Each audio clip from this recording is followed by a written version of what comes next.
미래를 보는 창, JTB. 안녕하세요. JTBJ입니다. 오늘은 위험 최고조, 긴축의 정점을 향해 간다라는 주제로 최근 나오는 이슈, 이런 것들을 다시 한번 정리를 해보도록 하겠습니다.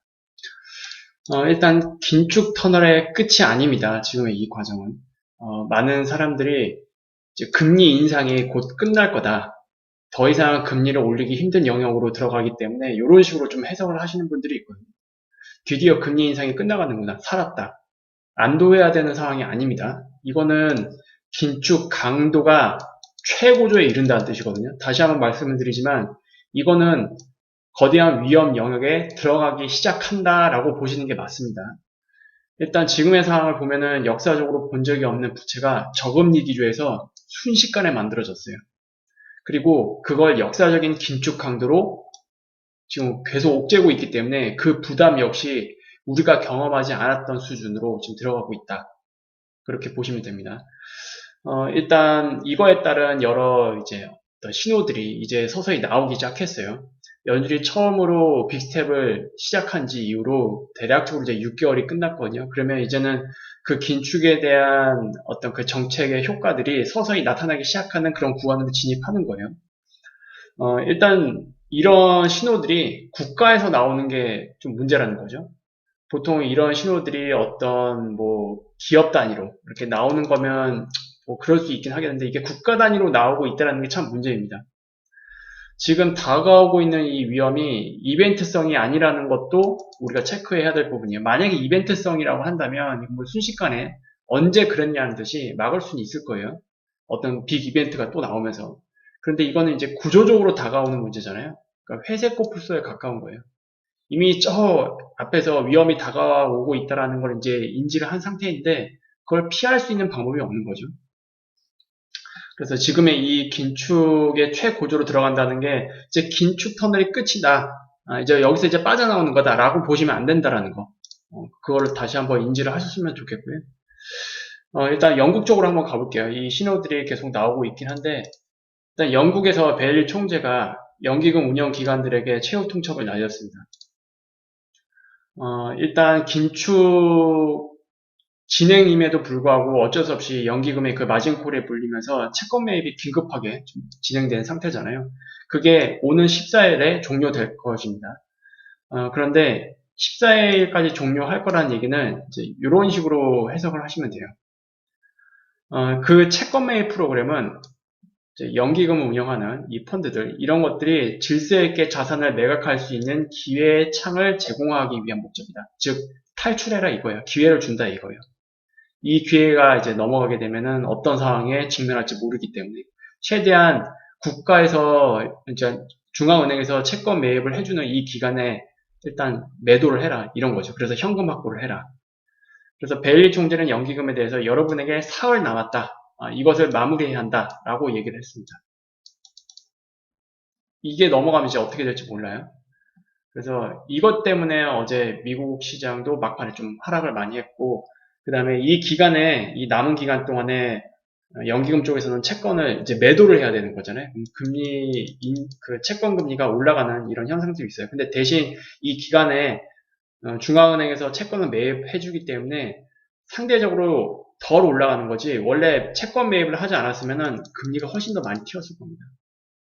어쨌든 지금 기회를 좀 잘 활용해라 이건데, 근데 문제는 지금 연기금의 상태가 여기까지 왔다라는 거는 이 기간을 통해서 현금을 확보해도 모자랄 수가 있어요. 그러니까 이 문제가 해결되기 어려운 상태라는 걸 우리가 좀 인지를 해야 되고 굉장히 심각한 상황이라는 거를 중앙은행이 알고 있겠죠. 그러니까 심각한 상황이다 보니까 중앙은행에서도 나서고 있는 거예요.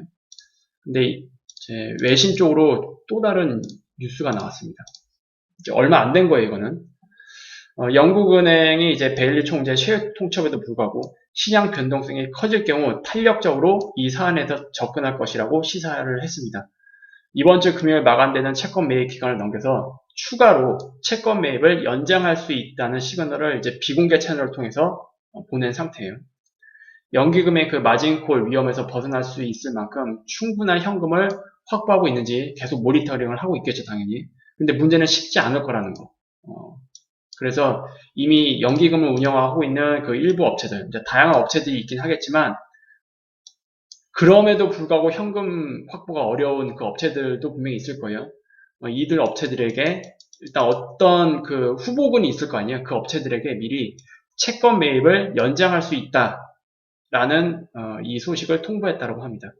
근데 이게 실제로 되면 시장은 더더욱 영국의 채권 시장을 믿기 좀 힘들겠죠.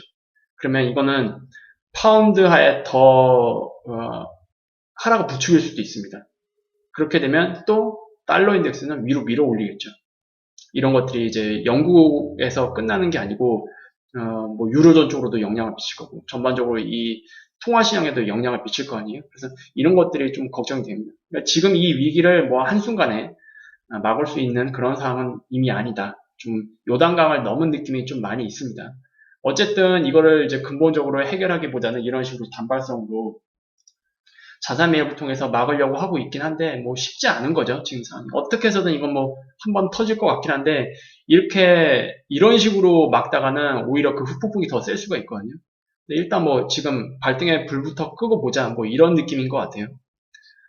그래서 일단 영국 쪽은 이렇고 사태가 좀 이게 금방 가라앉을 것 같진 않다. 이렇게 보시면 될 것 같습니다.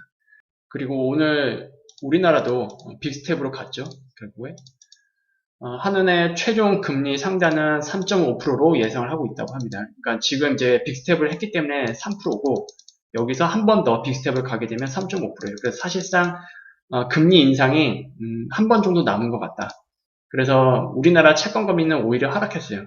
이제 금리 인상이 거의 끝나가는구나 라는 것이 선반영되면서 일단 이번 기자회견을 통해서 나왔던 이 질문들을 살펴볼게요. 최종 3.5% 기준금리 전망이 합리적인가? 라고 했을 때 이건 뉴스를 통해서 다 보셨을 거예요. 다수 금통위원들이 합리적이다 라고 대부분 공감을 했다라고 합니다. 실물 경기보다 금융 안정에 대한 고려로 인해 인상 기조가 약해지는 건 아닌지 국내 크레딧 스프레드가 많이 확대되고 있는데 이를 안 좋은 징조로 보아야 하는지 이런 질문에 대해서는 우리나라는 가계부채가 굉장히 높기 때문에 금융 안정 측면에서도 바라봐야 된다. 그렇기 때문에 75bp 인상을 못하는 거다. 우리나라는 대부분 대출금리가 변동금리로 설정되어 있다는 게 굉장히 취약한 거죠. 미국이랑 달라요.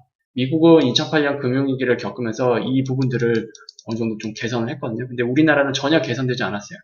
결과적으로 우리도 미국처럼 전반적으로 좀 안정화 시키려면 한번 터져야 되긴 합니다. 근데 이 문제는 일단 뒤에서 한번 다룰 거예요. 크레딧 스프레드 경우 비우량 등급 스프레드는 상대적으로 크게 확산되지 않고 있다.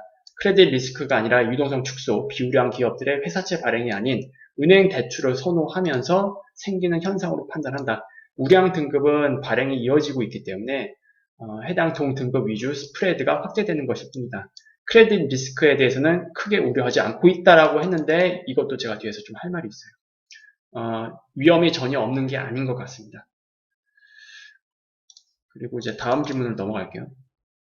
이번에 50bp 인상을 했는데 기존의 25bp 인상 이것보다는 얼마나 물가, 경제, 금융 안정에 영향을 미칠 수 있는가 소수 의견 개진한 위원들은 무슨 이야기를 했는지 그리고 한국은행의 정책이 후행적이거나 수동적이라고 보고 있는지 이에 대해서 이제 이렇게 답변했어요.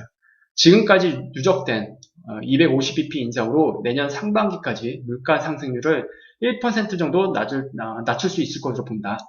경제 성장률은 마이너스 0.1% 전후 이렇게 좀 예상을 하고 있고 이자 부담은 12.2조 원 정도 증가할 것으로 예상을 한다. 가계부채 증가율은 1% 정도 낮출 것으로 예상하는데 뭐 택도 없죠. 훨씬 더 많이 낮춰야 됩니다.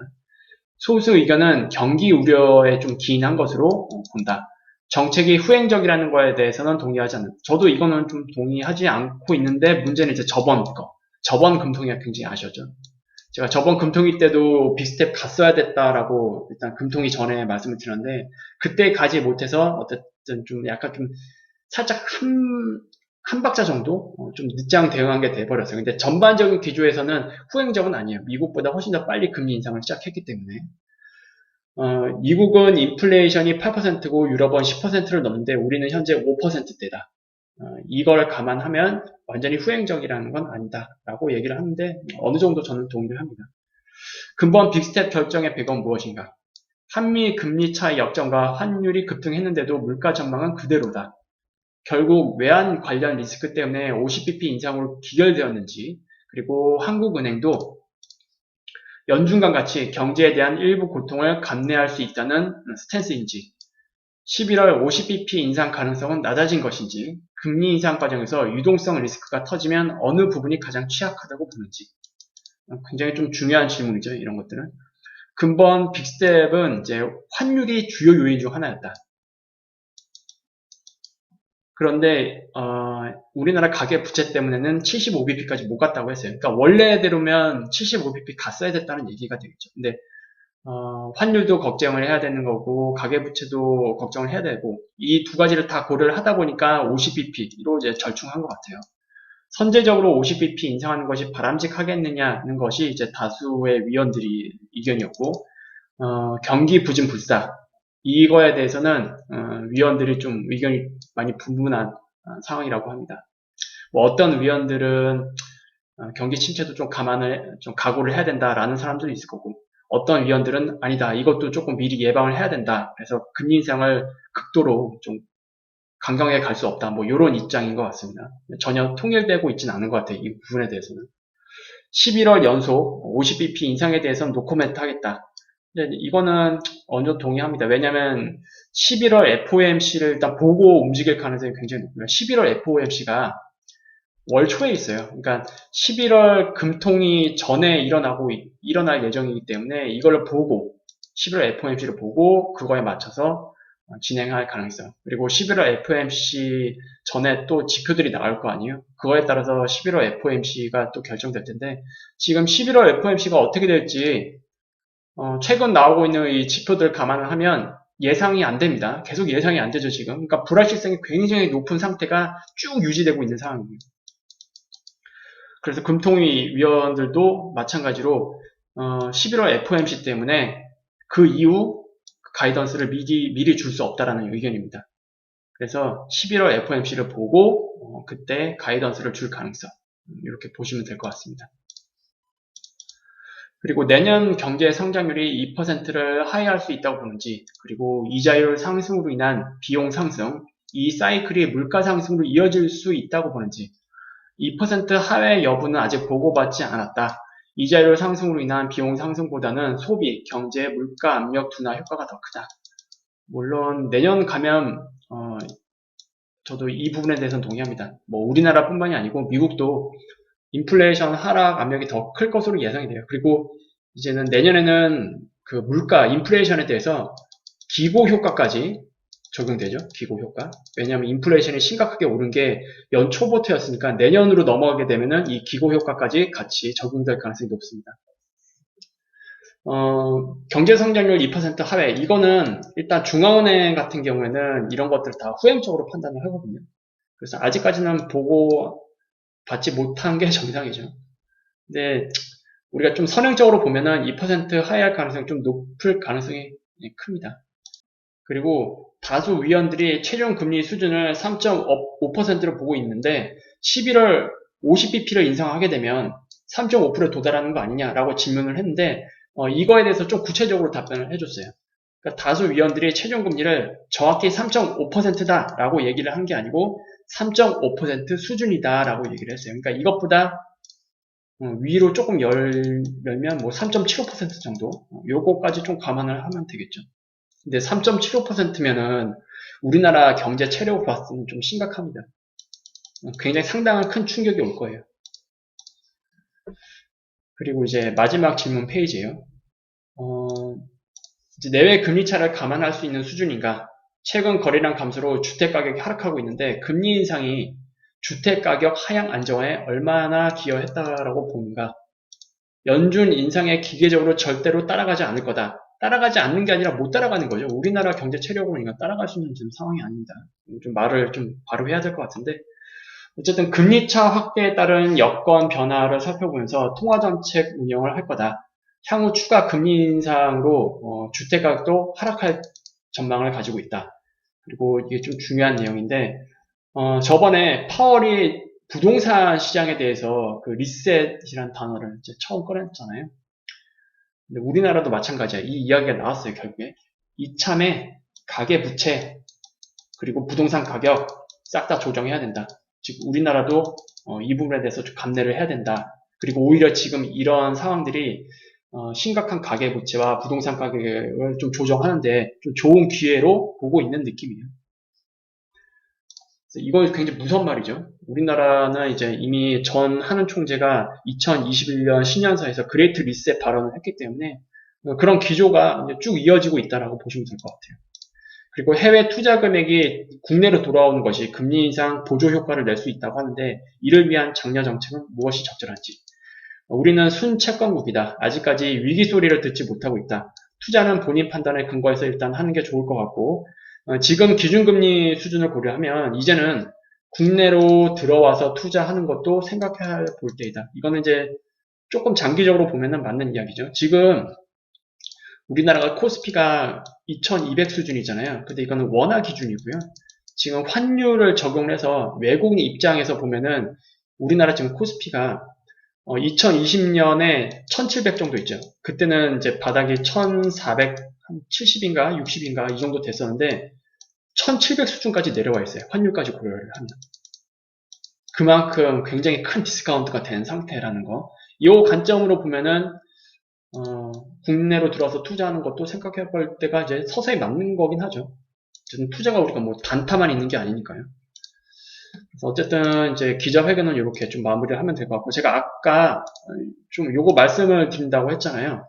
이 크레딧 스프레드 관련된 거, 그리고 이런 그 위험들. 이제 이것도 얼마 안 된 뉴스예요. 우리나라도 일단 급화물이 좀 떨어진 것 같아요. 금융당국에서 회사채, CP 매입 규모 8조 원대로 확대를 해서 실질적으로 매입을 할 것 같습니다. 이 기사 내용을 잘 볼게요. 일단 오늘 빅스텝을 나섰기 때문에 급격한 금리 인상으로 자금 확보에 어려움을 겪는 기업을 위한 조치로서 앞서 코로나19 사태가 본격화한 2년 2개월간 매입한 회사채와 CP 그때 당시보다 2배가 넘는 규모로 자산 매입을 한다. 그리고 채권 시장 안정 펀드도 조기에 가동하기로 했다라고 결정했어요.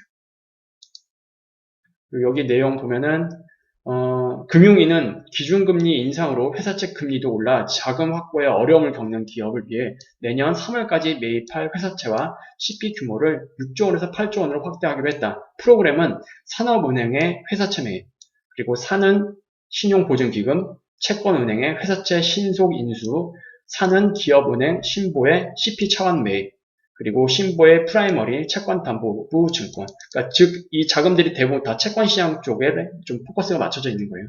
지금 뭐 영국도 그렇고 뭐 우리나라도 그렇고 뭐 우리나라뿐만이 아니에요. 다른 나라도 그럴 겁니다. 지금 채권 쪽이 다 비상이거든요.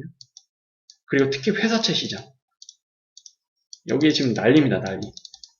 우리나라도 아마 특히 뭐 PF 관련 상품이라든지 이 회사채 쪽, 그리고 그 외 채권 관련 상품 쪽에 투자한 증권사, 뭐 보험사, 그 외 기관들 아마 난리일 겁니다. 그게 지금 수면 위로 안 올라와서 그렇지 우리나라도 그 손실이 상당할 거고 마진콜 위험에 처해 있는 그런 기관들이 내년으로 이제 넘어가게 되면 이제 속속들이 나올 가능성이 크거든요. 그 위험성을 이미 알고 있는 거죠. 그래서 금융당국도 그걸 위해서 지금 자산 매입을 이렇게 급함으로 일단 끌기 위해서. 이게 길게 봤을 때는 굉장히 좀 후폭풍을 또 일으킬 수 있는 그런 요소가 되지 않을까. 왜냐하면은 코로나19 사태 때 이때는 이제 전 세계가 미국도 포함해서 국제 공주로 이제 자산을 매입을 하고 시장을 방어할 수 있는 그런 상황이 됐던 거였잖아요. 인플레이션도 굉장히 낮았을 때고. 근데 지금 상황은 다릅니다. 미국가 거꾸로 가고 있는 거예요, 이거는.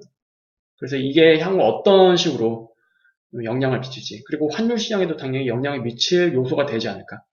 그래서 이것 때문에 단기적으로는 증시 반등이 있을 수 있어요. 근데 그게 이제 더 큰 하락을 위한 다이빙 때를 만드는가, 그 부분을 좀 자세히 볼 필요가 있겠죠. 그래서 어쨌든 우리나라도 이거 가동한다. 그러니까 지금 여기서 말한 기장에서 나왔던 이런 이야기들 있잖아요. 이게 딱히 믿을 만한 내용은 좀 아닌 것 같습니다. 왜냐하면 지금 말과 행동이 다르니까. 이런 상황이라는 거 좀 보시면 될 것 같고, 그 다음에 이제 지표 쪽으로 넘어갈게요. 일단 저번 주 지표는 일단 실업률 이슈가 굉장히 컸죠. 미국이 3.7% 올라가는가 해서 이제 더 올라가면 이제 좋았을 거예요, 분명히. 근데 다시 도로 3.5%로 내려왔어요. 역사상 최저 실업률이죠, 이거는. 사실 실업률 조금입니다.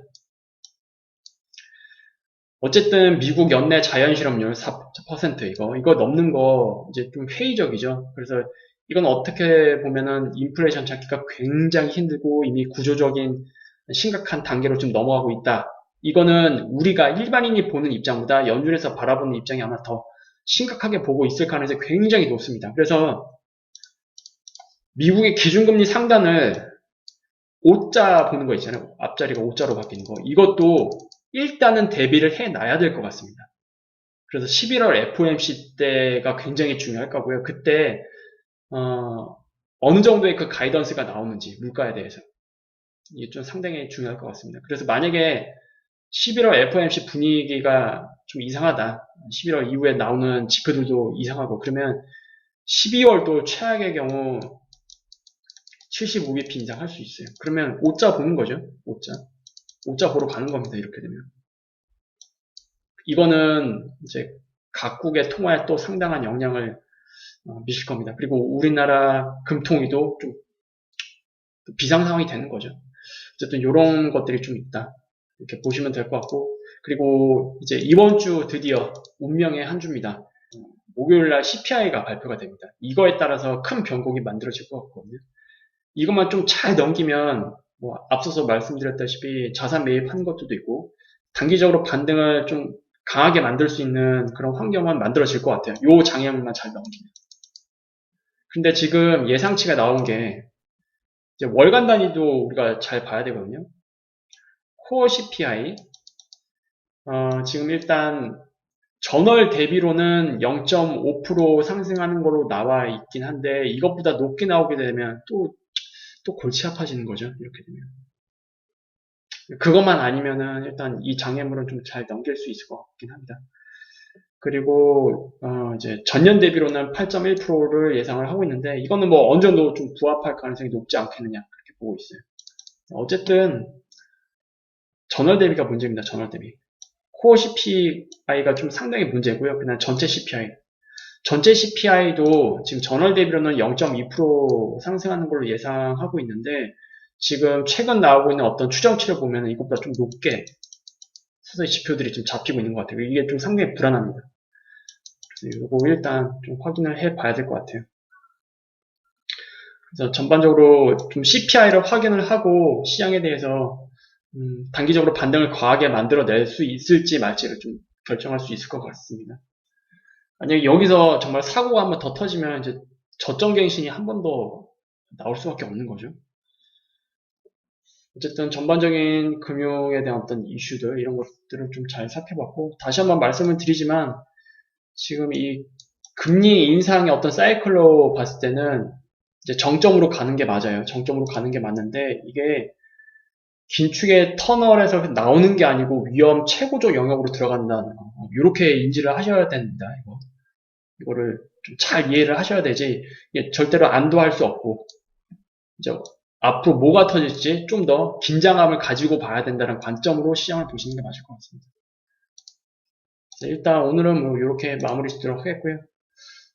다음 주에는 일단 CPI 관련 이후 시장 상황도 좀 모니터링 해서 그걸 베이스로 해서 여러분들께 영상을 다시 한번 올려드리도록 하겠습니다. 그럼 다음에 더 좋은 영상으로 찾아뵙도록 하겠습니다. 감사합니다.